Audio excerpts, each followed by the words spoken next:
ശ്രദ്ധയെ ഞങ്ങൾ ഈ സ്റ്റേജിലേക്ക് ക്ഷണിക്കുകയാണ്. നെടിയകാല CSI സഭയുടെ പെൺകുട്ടികൾ മാത്രം അണിനിരക്കുന്ന ലഘുനാടകം ഈ വേദിയിൽ ആരംഭിക്കുകയാണ്.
വിശുദ്ധ ബൈബിളിൽ നിന്നും അടർത്തിയെടുത്ത ഒരു സംഭവ കഥയാണ് ഈ ലഘുനാടകത്തിന്റെ ഇതിവൃത്തം. ദേശത്താകെ പടർന്നു പിടിച്ച അതിരൂക്ഷമായ ക്ഷാമനിമിത്തം ഒരു കുടുംബം പലായനം ചെയ്ത് മറ്റൊരു ദേശത്തേക്ക് പരദേശികളായി മാറ്റി.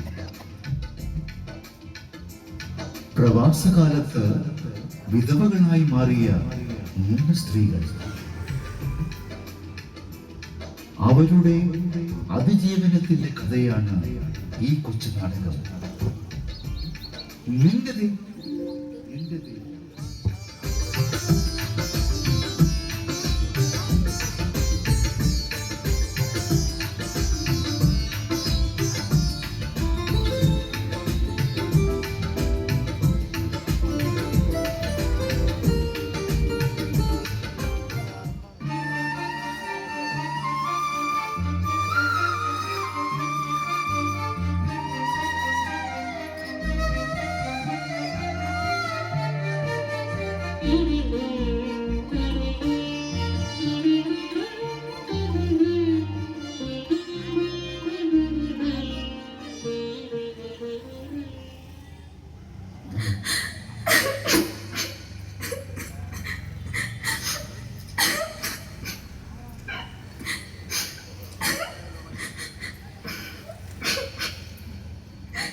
എനിക്കെങ്ങനെ സഹിക്കാൻ കഴിയും? എന്റെ ദൈവമേ, എന്റെ പ്രിയനെ എന്ന് വിളിച്ചില്ലേ? എന്റെ പൊന്നോമന മക്കളെ നീ എനിക്ക് തന്നില്ല. ഞാൻ ഈ അന്യദേശത്ത് തനിച്ചായി പോയല്ലോ എന്റെ ദൈവമേ. ഞാൻ ഇവിടെ എങ്ങനെ കഴിയും? ഞാൻ ഇനി എന്തിനിവിടെ കഴിയുന്നു? എന്നെ കൂടെ അന്ന് വിളിക്കാമായിരുന്നില്ലേ?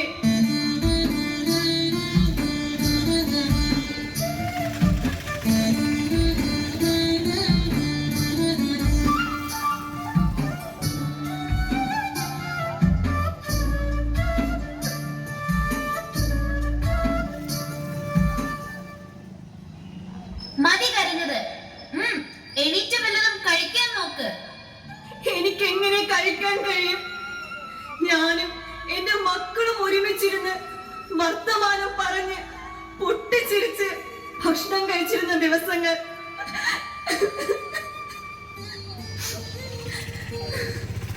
അതൊക്കെ ഓർത്തിട്ട് എന്ത് കാര്യം? വരാനുള്ളത് വന്നു. ദൈവേഷ്ടമെന്ന് കരുതിയാൽ മതി.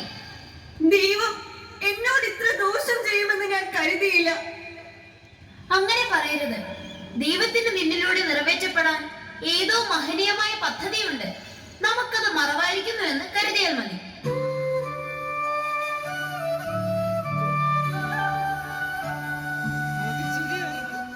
നീ പറയുന്നതാണ് ശരി. ദൈവത്തിന്റെ പദ്ധതി നിറവേറ്റപ്പെടട്ടെ. ഞാൻ ഈ ദേശത്ത് വന്നത് മുതൽ നല്ല അയൽക്കാരിയാണ്, നല്ല സുഹൃത്താണ്. ഇപ്പോഴും അങ്ങനെ തന്നെ. എന്റെ കഷ്ടകാലത്ത് നീ എന്റെ നല്ല സഖിയായി എനിക്കൊപ്പം ഉണ്ടായിരുന്നു.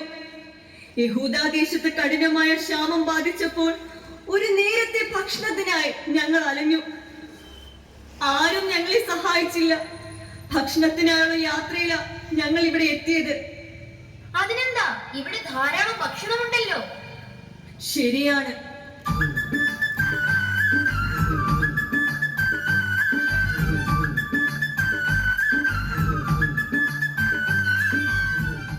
മോവാബ് ദേശത്ത് ദാരിദ്ര്യമില്ല, ഭക്ഷണധാന്യങ്ങൾ ധാരാളമുണ്ട്. അതുകൊണ്ട് കാര്യമില്ല. അന്യദേശക്കാരായ ഞങ്ങൾക്ക് അവ ലഭിക്കണമെന്നില്ല.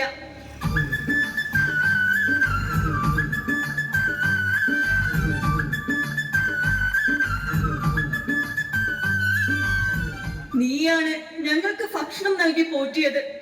അത് ഞാൻ ഒരിക്കലും മറക്കുകയില്ല. ശരി, ഇപ്പൊ അതൊക്കെ പറയുന്നത് എന്തിനാണ്? യഹൂദയിൽ ഏത് സ്ഥലത്താണ് നിങ്ങൾ പാർത്തിരുന്നത്? യഹൂദിയിലെ ബെത്ലഹേമിൽ. നിങ്ങൾ ബെത്ലഹേമിൽ നിന്ന് വരുമ്പോൾ 4 പേരുണ്ടായിരുന്നു.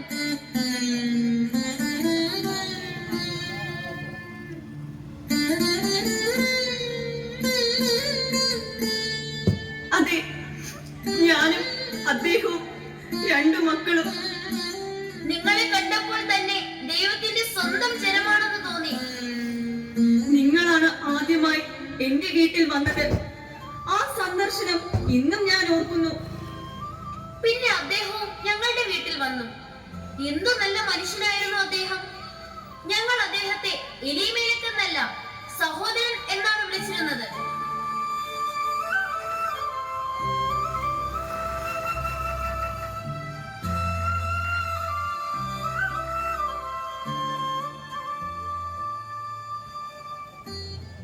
ഇത്ര പെട്ടെന്ന് അദ്ദേഹം നമ്മെ വിട്ടുപോകുമെന്ന് ഞാൻ കരുതിയില്ല. അദ്ദേഹം മരിച്ചിട്ടിന്ന് 10 വർഷം തികയുന്നു.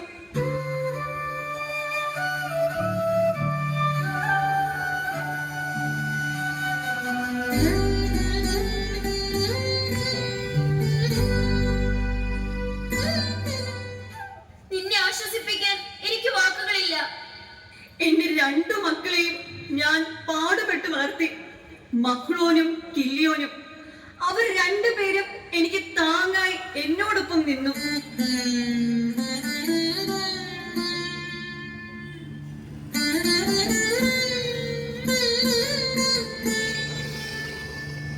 അവർ 2 പേരും എനിക്കും എന്റെ മക്കളെ പോലെയായിരുന്നു. ഞാൻ അവരെ 2 പേരെയും വിവാഹം കഴിപ്പിച്ചു. നിന്റെ ദേശത്തുള്ള 2 മരുമക്കളെ ദൈവം എനിക്ക് തന്നു, ഓർപ്പയും രൂത്തും.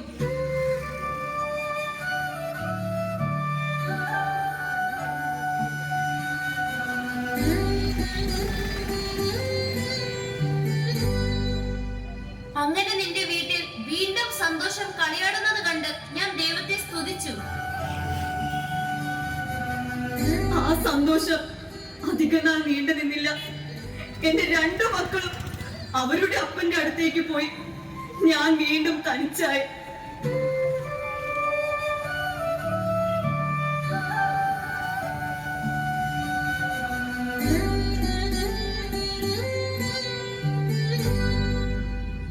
എനിക്കത് താങ്ങാൻ കഴിയുന്നില്ല സഹോദരി. എന്നെ കൂടെ അങ്ങ് എടുത്തുകൂടെ?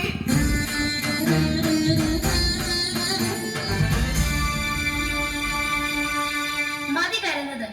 നഷ്ടപ്പെട്ടതൊന്നും നമുക്ക് തിരിച്ചു കിട്ടുകയില്ല. ഇതൊക്കെ ദൈവത്തിന്റെ കരങ്ങളിലെ ഒരു മർമ്മമാണ്.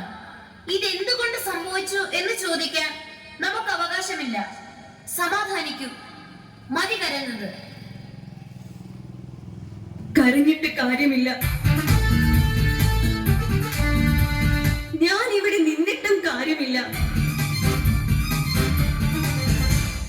എന്ത്? നീ എന്താണ് ഈ പറയുന്നത്? നിന്നോട് പറയാനിരുന്നതാണ്. നിന്റെ വീട്ടിൽ വന്ന് പറയണമെന്നാണ് ഞാൻ വിചാരിച്ചത്. എന്താണ് എന്നോട് നിനക്ക് പറയാനുള്ളത്? ഞാൻ പോകുന്നു എമിലി, എന്റെ നാട്ടിലേക്ക്. നീ എങ്ങും പോകുന്നില്ല. ഞാൻ നിന്നെ വിടുകയില്ല. ഇല്ല എമിലി, എനിക്ക് പോകണം. ഞാൻ ഇവിടെ തനിച്ചായി പോയി. നിനക്ക് നമ്മൾ എവിടെ? ഞാൻ തീരുമാനിച്ചു കഴിഞ്ഞു. രൂത്തും ഓർപ്പയുമൊക്കെ അവരുടെ അമ്മമാരെ വരാൻ പറഞ്ഞിട്ടുണ്ട്, വിളിച്ചു കൊണ്ടുപോകാൻ. അവർ നാളെ വരും. അപ്പോൾ നീ എല്ലാം തീരുമാനിച്ചു കഴിഞ്ഞുവല്ലേ? അവർ വന്നാൽ ഓർപ്പയും രൂത്തും അവരുടെ വീടുകളിലേക്ക് പോകും. അവർ ചെറുപ്പമല്ലേ, ഇനിയും അവർക്ക് ജീവിതമുണ്ടല്ലോ.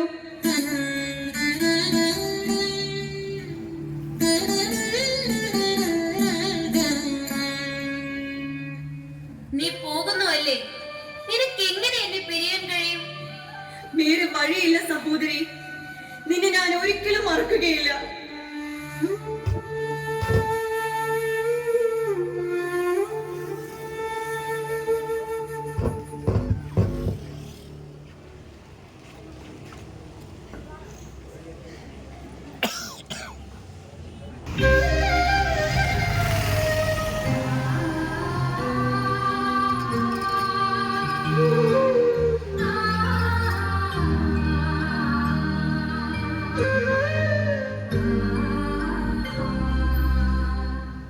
അമ്മ ആരെയാണ് നോക്കുന്നത്? കുറച്ചു നേരമായല്ലോ അമ്മ ഈ കാത്തിരിപ്പ് തുടങ്ങിയിട്ട്. നിങ്ങളുടെ അമ്മമാരെ രണ്ടുപേരെയും ഇവിടം വരെ വരാൻ പറഞ്ഞിട്ടുണ്ട്. എന്റെ അമ്മ വരുമോ? എന്റെ അമ്മയോ?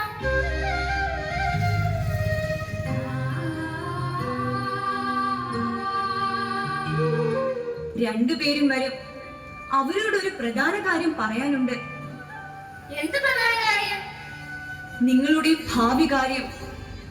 അതിനിപ്പോ എന്ത് സംഭവിച്ചു? എനിക്കൊന്നും മനസ്സിലാകുന്നില്ല.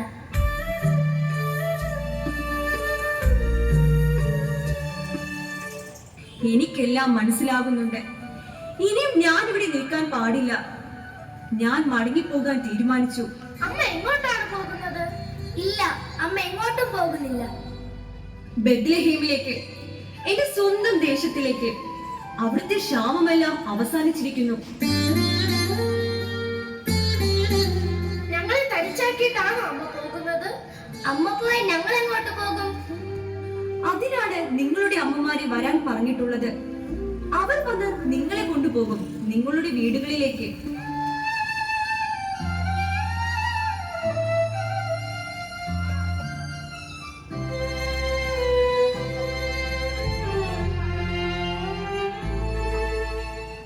ഞാൻ ഒരിടത്തേക്കും പോകുന്നില്ല. ഞാൻ അമ്മയോടൊപ്പം വരും. ഞാനും പോകുന്നില്ല. ഞാനും അമ്മയോടൊപ്പം വരും. പാടില്ല മക്കളെ, നിങ്ങൾ ചെറുപ്പമാണ്. നിങ്ങൾക്ക് ഇനിയും ജീവിതം ബാക്കിയുണ്ട്.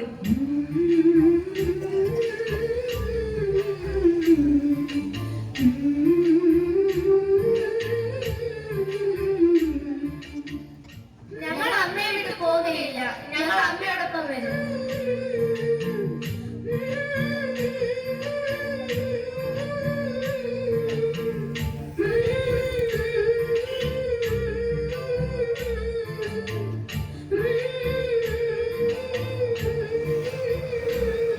നിങ്ങൾ എന്റെ സ്വന്തം മക്കളാണ്, മരുമക്കളല്ല.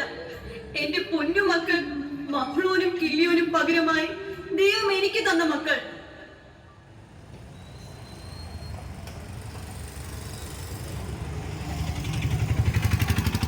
ഞാൻ വരുന്നില്ല അമ്മേ, ഞാൻ വരുന്നില്ല. ഞാനിവിടെ അമ്മയോടൊപ്പം കഴിഞ്ഞുകൊള്ളാം. നവോമി വിളിച്ചിട്ടാണ് ഞാൻ വന്നത്, നിന്നെ ബലമായി കൊണ്ടുപോകാനല്ല. നിങ്ങൾ അകത്ത് പോയി അതിലേക്ക് കുടിക്കാൻ എന്തെങ്കിലും ഉണ്ടാക്കി കൊണ്ടുപോവാ.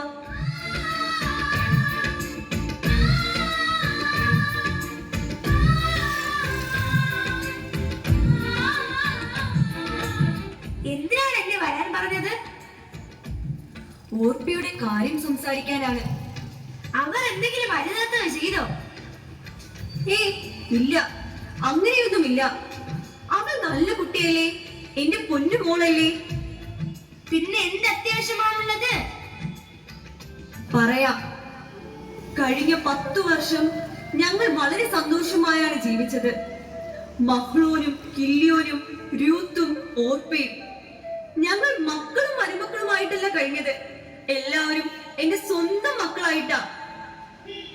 അത് എനിക്ക് നന്നായി അറിയാം. ഓർപ്പ എന്നോട് എല്ലാം പറഞ്ഞിട്ടുണ്ട്.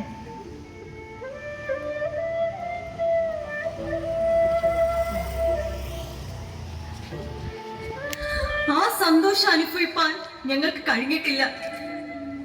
എന്റെ മക്കൾ ഞങ്ങളെ വിട്ടു പോയില്ലേ അവരുടെ അപ്പന്റെ അടുക്കിലേക്ക്. അതൊക്കെ ചിന്തിച്ച് വിഷമിക്കരുത്, അതൊക്കെ ദൈവം നോക്കിക്കൊള്ളൂ. ഞാൻ തനിച്ചായി, ഇനിയും ഞാനിവിടെ നിൽക്കുന്നില്ല. രൂത്തും ഓർപ്പയും ഒപ്പമില്ലേ? ഞാൻ എന്റെ നാട്ടിലേക്ക് പോകുന്നു, എന്റെ ചാർച്ചക്കാരുടെ അടുത്തേക്ക്.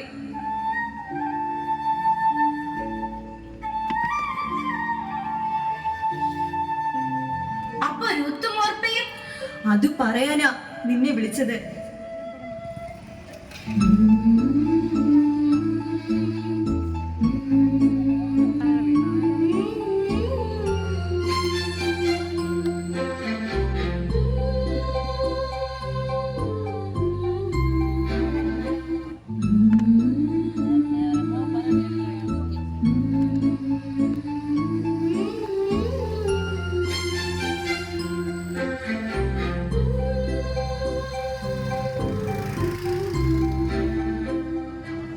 എനിക്ക് വയസ്സായി മക്കളെ, ഞാനിനി എത്ര കാലം നിങ്ങളോടൊപ്പം ഉണ്ടാകുമെന്ന് എനിക്ക് ഉറപ്പില്ല. ദൈവം എന്നോട് അത്രയധികം കോപിച്ചിരിക്കുന്നു. അതുകൊണ്ട് ഞാൻ ഇനി നാട്ടിലേക്ക് മടങ്ങി പോകാൻ ആഗ്രഹിക്കുന്നു. ഇവർ തനിച്ചാക്കിട്ടോ?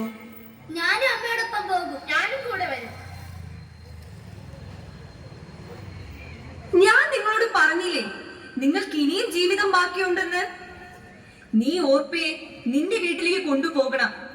നീ അവൾക്ക് ഒരു പുതിയ ജീവിതം ഉണ്ടാക്കി കൊടുക്കണം. നീ അവൾക്ക് എന്റെ മകൻ കിളിയോനെ പോലുള്ള നല്ലൊരു പുരുഷനെ കണ്ടെത്തി കൊടുക്കണം. മോളെ, നീ എന്ത് പറയുന്നു? അമ്മ പറയും പോലെ. എന്നാ ചെല്ല്, നിന്റെ സാധനങ്ങളെല്ലാം ഒരു പെട്ടിയിലാക്കി കൊണ്ടുവാ. നീയും ചെല്ല്.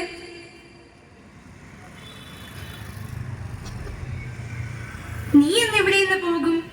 രൂത്തിന്റെ അമ്മയോടും വരാൻ പറഞ്ഞിട്ടുണ്ട്. അവളെ കൂടെ പറഞ്ഞയച്ചിട്ട്. നീ പോയാലും ഞാൻ നിന്നെ മറക്കില്ല.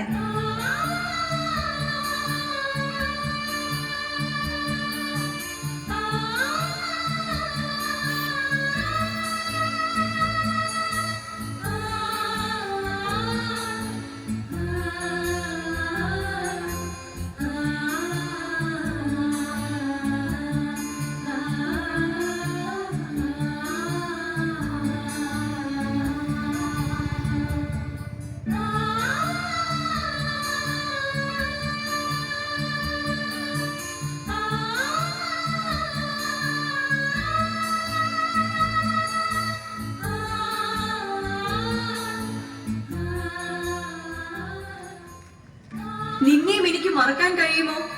നിങ്ങളൊക്കെയാണ് ഈ മോവാബ് ദേശത്ത് എനിക്ക് ബന്ധുക്കളായുള്ളത്.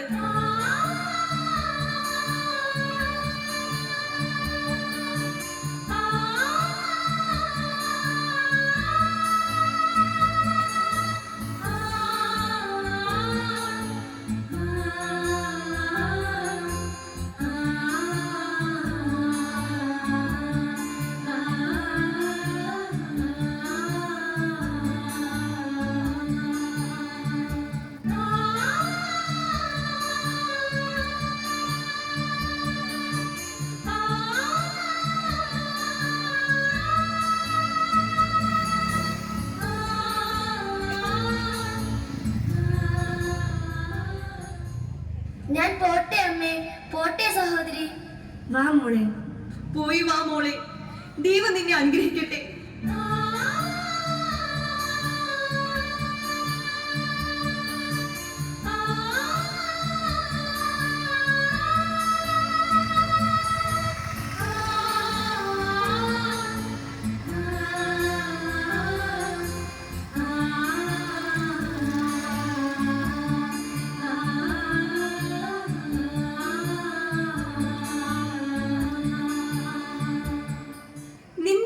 വരാൻ പറഞ്ഞിട്ടുണ്ട്.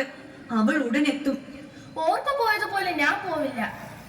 മോളെ, നീ എന്നോടൊപ്പം വന്നാൽ നിന്റെ ഭാവി എന്താവും?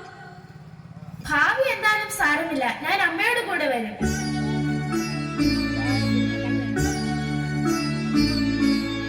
ഞാനൊന്നും വരുന്നില്ല. ഇവൾ എന്താണ് പറയുന്നത്? എനിക്കൊന്നും മനസ്സിലാകുന്നില്ല. യൂനിസേ, നീ വാ, ഇവിടെ ഇരിക്കെ. മോളെ, നീ അകത്തു പോയി കുടിക്കാൻ എന്തെങ്കിലും കൊണ്ടുവാ. നവോമി സഹോദരി, നീ എന്തിനാണ് എന്നോട് വരാൻ പറഞ്ഞത്? ഞാൻ വിധവയായി. നിന്റെ മകൾ എന്നെ പോലെ വിധവയായി ജീവിക്കാൻ പാടില്ല. അവൾക്കിവിടെ ഒരു കുറവുമില്ലല്ലോ. ഓർപ്പ എവിടെ പോയി? അവളെ കണ്ടില്ലല്ലോ. അവൾ അവളുടെ അമ്മയോടൊപ്പം പോയി. ഞാൻ വയസ്സായി. ഇനി എത്ര നാൾ ഞാൻ ജീവിച്ചിരിക്കുമെന്ന് ഉറപ്പില്ല. അതിനു മുമ്പ് രൂത്തിന്റെ ഭാവി ഭദ്രമാക്കണം. അതിനെന്ത് ചെയ്യണമെന്നാണ് നീ പറയുന്നത്? നീ അവളെ നിന്നോടൊപ്പം നിന്റെ വീട്ടിൽ കൊണ്ടുപോകണം. എന്റെ മകൻ മഹ്ലോനെ പോലെയുള്ള ഒരു നല്ല പുരുഷനെ കണ്ടുപിടിച്ച് വിവാഹം ചെയ്തു കൊടുക്കണം. അവൾ ചെറുപ്പമല്ലേ.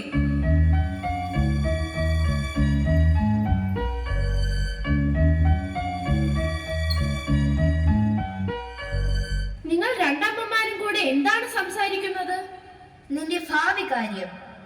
നീ വിവാഹം കഴിച്ച് കുടുംബമായി ജീവിക്കുന്നതിനെ കുറിച്ച്.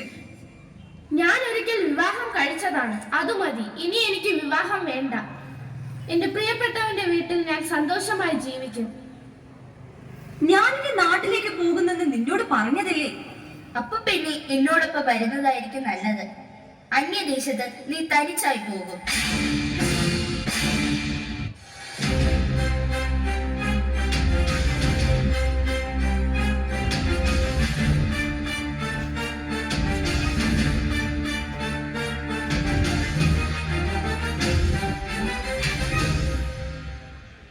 മോളെ, നീ നിന്റെ അമ്മയോടൊപ്പം പോകണം. ഇല്ല അമ്മേ, ഞാൻ പോകില്ല. മോളെ, നിന്റെ ഉറച്ച തീരുമാനമാണോ? നീ ഒന്നുകൂടി ആലോചിക്കണം. ഇതെന്റെ ഉറച്ച തീരുമാനമാണ്. എന്റെ ജീവിതകാലം മുഴുവനും ഞാൻ നവോമി അമ്മയോടൊപ്പം ജീവിക്കും. നീ പോകുന്നിടത്ത് ഞാനും പോരും. നീ പാർക്കുന്നിടത്ത് ഞാനും പാർക്കും. നിന്റെ ജനം എന്റെ ജനം, നിന്റെ ദൈവം എന്റെ ദൈവം. നീ മരിക്കുന്നിടത്ത് ഞാനും മരിച്ചടക്കപ്പെടും. മരണത്താലല്ലാതെ ഞാൻ നിന്നെ പിരിവാൻ എന്നോട് പറയരുതേ.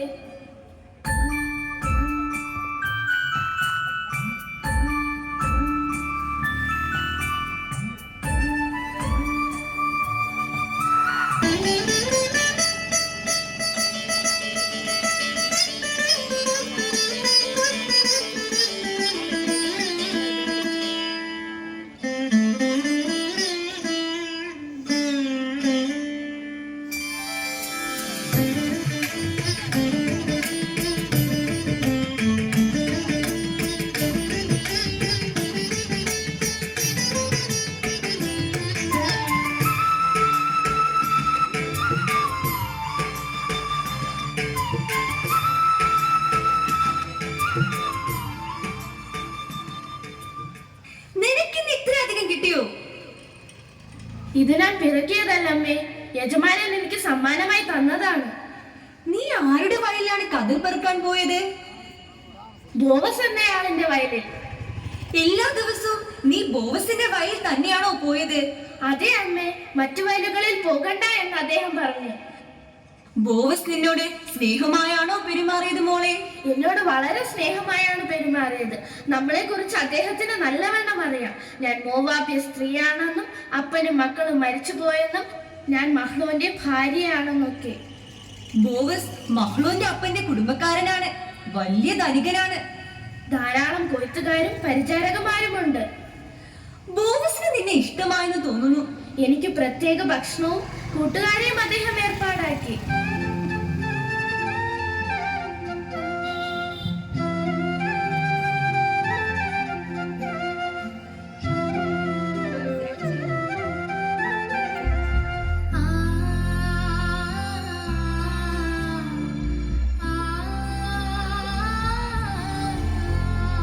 ദീനയോ? ദീന, നീ എന്തിനു വന്നു? ഇതെന്റെ കൂട്ടുകാരി ദീന. ഞാൻ ഇരിക്കാനല്ല വന്നത്. എനിക്കുടൻ മടങ്ങിപ്പോകണം. യജമാനൻ അയച്ചിട്ടാണ് വന്നത്. നിന്റെ യജമാന സുഖമാണോ? ബോവസിന്റെ അടുത്ത ബന്ധുവാണ്. ഇതിൽ പുതിയ വസ്ത്രങ്ങളും ആഭരണങ്ങളുമാണ്. ഇത് കണ്ടോ അമ്മേ? ഇത് എവിടുന്നാണ് മോളെ? യജമാനൻ തന്നയിച്ചതാണ് രൂത്തിന് കൊടുക്കാൻ. എലിമേലിക്കിന്റെ നഷ്ടപ്പെട്ട നിലം വീണ്ടെടുക്കുന്നതിനെ പറ്റി ബോവസ് എന്തെങ്കിലും പറഞ്ഞോ? അത് കയ്യിൽ വെച്ചോണ്ട് നിൽക്കാനുള്ളതല്ല. അകത്തു പോയി വേഗം കൊടുത്തൊരുങ്ങണം. നിലത്തെ പറ്റി എന്തെങ്കിലും പറഞ്ഞോ? ആ നിലം യജമാനൻ വീണ്ടെടുത്തിട്ടുണ്ടെന്ന് അമ്മയോട് പറയണം എന്ന് എന്നോട് പറഞ്ഞിട്ടുണ്ട്. ആ നിലം വീണ്ടെടുക്കുന്നതിന് വേറൊരാൾ ഉണ്ടെന്നാണ് ഞാൻ അറിഞ്ഞത്. അത് ശരിയാണ്. അയാൾ നിലം മാത്രമേ വീണ്ടെടുക്കുകയുള്ളൂ. അത് മതിയല്ലോ. പിന്നെ എങ്ങനെയാണ് ബോവസ് വീണ്ടെടുപ്പുകാരനായത്? യജമാനൻ അയാളോട് ഒരു ഉപാധി വെച്ചു. നിലം ഏറ്റെടുക്കുന്നതിനോടൊപ്പം അമ്മയുടെയും രൂത്തിന്റെയും സംരക്ഷണം കൂടി ഏറ്റെടുക്കണമെന്ന്. അതിനയാൾ തയ്യാറായില്ല. എന്നിട്ട് എന്തുണ്ടായി? യജമാനൻ അത് ഏറ്റെടുക്കാൻ തയ്യാറായി. ആ വിവരം നാട്ടിലെ പ്രഭുക്കന്മാരെയും കുടുംബക്കാരെയും വിളിച്ചുകൂട്ടി അദ്ദേഹം അറിയിക്കുകയും ചെയ്തു. ഇത് ദൈവത്താൽ സംഭവിച്ചു. അത് മാത്രമല്ല, രൂത്തിനെ ഭാര്യയായി സ്വീകരിക്കാനും തീരുമാനിച്ചു. ഞാൻ ഭാഗ്യവതിയാണ്. ദൈവം എന്നെ അനുഗ്രഹിച്ചിരിക്കുന്നു. അതുകൊണ്ടാണ് യജമാനൻ വസ്ത്രങ്ങളും ആഭരണങ്ങളും തന്നയച്ചത്. അതണിഞ്ഞ രൂത്തിനെ കൂട്ടിക്കൊണ്ട് ചെല്ലാനാണ് എന്നെ അയച്ചിരിക്കുന്നത്. മോളെ രൂത്തി, ഒന്നിങ്ങോട്ട് വാ.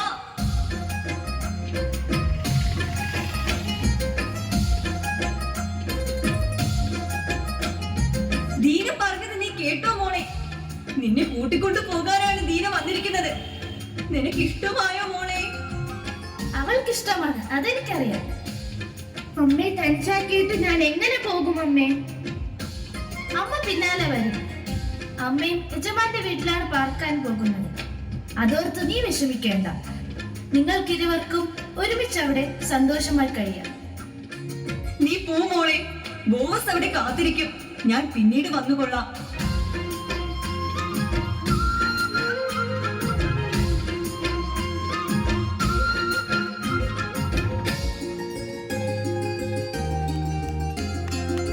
അമ്മായിയമ്മയോടും ദൈവത്തോടും കൂറും വിശ്വസ്തതയും പുലർത്തിയ മോവാബ്യ സ്ത്രീരത്നം രൂത്ത് ബൈബിളിലെ തിളക്കമാർന്ന വ്യക്തിത്വമായി സഹസ്രാബ്ദങ്ങളായി വായിക്കപ്പെടുന്നു.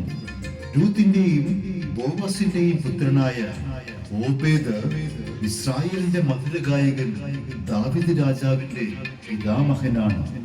ദാവീദ് രാജാവിന്റെ വംശാവലിയിലാണ് ലോകരക്ഷകനായ യേശുക്രിസ്തു പൂജാതനായത്. ഈ നാടകത്തിൽ വേഷമിട്ടവർ ജയ്ഹ സ്റ്റാൻലി, ആരാധ്യ സജിൻ, ആർദ്ര, റിയ, സഞ്ജന, ആരാധ്യ ആൻഡ് ജഫ്ന ജയ് ജ്യോതിഷ്. നാടകരചന NSJ രാഷ്ട്രം. നാടക സംവിധാനം പ്രകാശ് ക്രിസ്ത്യൻ. ശബ്ദലേഖനം പശ്ചാത്തല സംഗീതം ഹാലിയോ ഡിജിറ്റൽസ് നെയ്യാറ്റിൻകര.